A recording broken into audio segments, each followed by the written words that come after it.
बहुत बहुत स्वागत है आपका। Thank you very much for coming to the video. आए हैं तो पूरा देखना है क्योंकि आज का सेशन बहुत ही ज़्यादा इंपॉर्टेंट होगा। बिटवीन, अमंग, अमंग्स्ट, बहुत सारे ऐसे हम सेंटेंसेस को सीखेंगे जिनको ग्रामेटिकली ट्रांसलेट कर पाना एक्चुअली इम्पॉसिबल है। और इंग्लिश अगर आप सीख रहे हैं तो गोल्डन टिप है, इंग्लिश या कोई भी भाषा सीखने का सिर्फ एक ही तरीका है, रामबाण इलाज, कि आप उसको सुनिए, सुनना शुरू कर दीजिए। ज़्यादा ग्रामर के अंदर डीप डाइव नहीं करना है। जितना ज़्यादा सुनोगे उतना ज़्यादा अडॉप्ट कर लोगे, साउंड्स याद हो जाएंगे, फॉर्मेशन याद हो जाएगा और ऑटोमेटिकली आप जिन सेंटेंसेस को सुन रहे हैं उनको भी यूज़ करने लगेंगे और उनके बेसिस पे नए सेंटेंसेस बनाने लगेंगे। तो कम से कम 10-12 सेशन देख के देखना मेरे चैनल पर, आपको खुद लॉजिक समझ में आ जाएगा। What is the logic of English. Alright, so I will be sharing my screen with you. आज का सेशन हम शुरू करते हैं। मेक श्योर जो भी स्क्रीन पर आपको दिखता है पहले आप उसको खुद से बोलने की कोशिश करना और उसके बाद मैं आंसर लिखूंगा। Then you will be able to analyse what is the level of English, where you lagging behind, where you need to work. Alright, तो हमारे पास सबसे पहला सेंटेंस है, आप दोनों में बड़ा कौन है। आप दोनों में बड़ा कौन है। जब हम पूछ रहे हैं तो हु इज, कौन है। अब बड़ा पूछ रहे हैं, हु इज एल्डर। जब भी हम दो लोगों की बात करते हैं तो बिटवीन शब्द दो लोगों के लिए ही होता है। Who is Elder between you, इसका मतलब ये हो गया आप दोनों में बड़ा कौन है। दो लगाने की जरूरत नहीं है, बिटवीन यूज कर लिया मैंने तो समझ जाएगा सामने वाला। दो लोगों से पूछ रहा हूं, who is Elder between you, तुम में से बड़ा कौन है। Now the next sentence is, सामने वाला रिप्लाई कर रहा है, मैं इससे बड़ा हूं, मैं इससे बड़ा हूं। तो सिंपल है, आई एम एल्डर देन, मतलब है देन का मतलब है कंपेयर करने के लिए, आई एम एल्डर देन। और किससे बड़ा हूं, हिम। लड़का है तो I am elder than him, लड़की होती I am elder than her. मैं अपने भाई से बड़ा हूं, I am elder than my brother. मैं तुमसे बड़ा हूं, I am elder than you, मैं तुमसे बड़ा हूं। तो बिटवीन आपको समझ में आ गया है। जब भी दो लोगों की बात हो रही है तो बिटवीन का इस्तेमाल होता है। अब देखिए बहुत इंपॉर्टेंट सेंटेंस आ रहा है, आप तीनों में से ज्यादा इंटेलिजेंट कौन है। अब जब तीन लोगों की बात हो रही है तो यहां से फिर थोड़ा सा डिफरेंस आना शुरू हो जाएगा।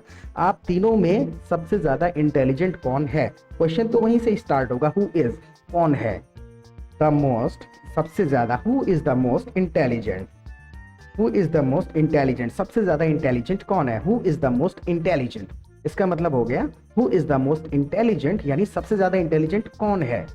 आप दोनों में से पूछता मैं, who is the most intelligent between you, तो दो में से पूछ लिया। अब यहां बात हो रही है तीन की। Who is the most intelligent, यहां पर इस्तेमाल होता है अमंग का। दो से ऊपर जो भी नंबर्स आएंगे, who is the most intelligent among three of you, three of you. Who is the most intelligent among three of you, आप तीनों में से सबसे ज्यादा इंटेलिजेंट कौन है। अब इसी की जगह अगर मुझे 5 लोगों में से पूछना होता तो who is the most intelligent among 5 of you, आप 5 में से कौन ज्यादा इंटेलिजेंट है। आप अगर मेरे चैनल पर पहली बार आए हैं ना तो प्लीज चैनल को सब्सक्राइब कर लीजिएगा, क्योंकि रोजाना लगभग एक सेशन हम अपलोड करते हैं जिसमें डेली यूज के सेंटेंसेस, कॉन्वर्सेशन, वोकैबुलरी से रिलेटेड होता है। तो आपको ये काफ़ी ज़्यादा हेल्प करेंगे sessions to be in the environment, and आपको करंट इंग्लिश सीखने को मिलेगी जो नए नए स्ट्रक्चर्स आते रहते हैं। देखिए इंग्लिश या कोई भी दुनिया की लैंग्वेज रोजाना इवॉल्व होती रहती है, कुछ उसमें चेंजेस आते रहते हैं, पुराने जाते रहते हैं। तो काफ़ी ज़्यादा ये सेशंस आपको हेल्प करेंगे टू इम्प्रूव योर कम्युनिकेशन और लॉजिक ऑफ इंग्लिश आपको समझ में आ जाएगा। सो डोंट बी लेजी, सिर्फ एक सब्सक्राइब बटन दबाना है, एक छोटा सा बटन है, दबा दीजिए, रोजाना नोटिफिकेशन आपको मिलते रहेंगे। Now the next sentence is, कर लीजिएगा सब्सक्राइब, थैंक यू। हाँ, आप सब में सबसे ज्यादा कंजूस कौन है। अब यहाँ पर बात हो रही है सबकी, नंबर्स नहीं है, आप सब में सबसे ज्यादा कंजूस कौन है। तो सिंपल है, हु इज द मोस्ट, कौन है सबसे ज्यादा, हु इज द मोस्ट। और माइजर मतलब है कंजूस, सबसे ज्यादा कंजूस कौन है, who is the most माइजर, who is the most माइजर, सबसे ज्यादा कंजूस कौन है। और जब बात हो रही है आप सब में, who is the most माइजर among all of you, who is the most माइजर among all of you. अगर 5 होते तो who is the most माइजर among 5 of you, आप दोनों में कंजूस कौन है, who is the most माइजर between you. I hope you got the difference, between, among कहाँ लग रहा है। अब देखिए एक और वर्ड आपने सुनने को मिला होगा आपको, अमंग्स्ट। अमंग्स्ट भी कह दिया जाता है, दोनों अमंग एंड अमंग्स्ट में कोई ग्रामेटिकली बहुत ज्यादा डिफरेंस नहीं है, इंटरचेंजेबली आप इनको इस्तेमाल कर सकते हैं। Now the next sentence is, कोई भी नहीं। Who is the most माइजर among all of you, या फिर who is the most माइजर amongst all of you कहा जा सकता है। और सामने वाला रिप्लाई कर रहा है, हम में से तो कोई भी कंजूस नहीं है, नन ऑफ अस, यानी कि नन ऑफ अस, हम में से कोई भी नहीं है, नन ऑफ अस। और हम सारे कंजूस हैं तो ऑल ऑफ अस, हम में से कोई कंजूस नहीं है, none of us is miser. चलो इसको पूरा करते हैं सेंटेंस को। None of us is miser, हम में से कोई भी कंजूस नहीं है। None of us is miser. अगर इसी की जगह मुझे कहना हो हम सारे कंजूस हैं, all of us are miser, हम सारे के सारे कंजूस हैं, all of us are miser. ना द नेक्स्ट सेंटेंस इज हम सब घुल मिलकर रहते हैं, हम सब घुल मिलकर रहते हैं। हम सब के लिए यहां से स्टार्ट होगा वी ऑल, यानी कि हम सब, वी ऑल लिव टुगेदर, हम सब रहते हैं, we all live together, we all live together यानी एक साथ रहते हैं। विद हार्मनी का हम इस्तेमाल करेंगे, विद हार्मनी यानी कि सद्भाव वगैरह घुलने मिलने को कहा जाता है। We all live together with harmony यानी हम सब मिलजुल कर रहते हैं, we all live together with harmony. Now the next sentence is क्या आप सब सगे भाई बहन हो। अब देखिए इसमें एक डिफरेंस आता है, अंग्रेजी में बोलेंगे तो चेंज हो जाएगा मीनिंग, और हिंदी में बोलेंगे तो अटपटा लगेगा सुनने में। तो कहने का तात्पर्य यही है कि फीलिंग्स को समझ के उसको इंग्लिश में बोलना सीखना है, शब्दों को ट्रांसलेट नहीं करना होता, नहीं तो मीनिंग बदल जाते हैं 70% सेंटेंसेस के। क्या आप सगे भाई बहन हो, अगर हम पूछेंगे तो अलग शब्द इस्तेमाल होगा, आर यू, क्या तुम हो, आर यू।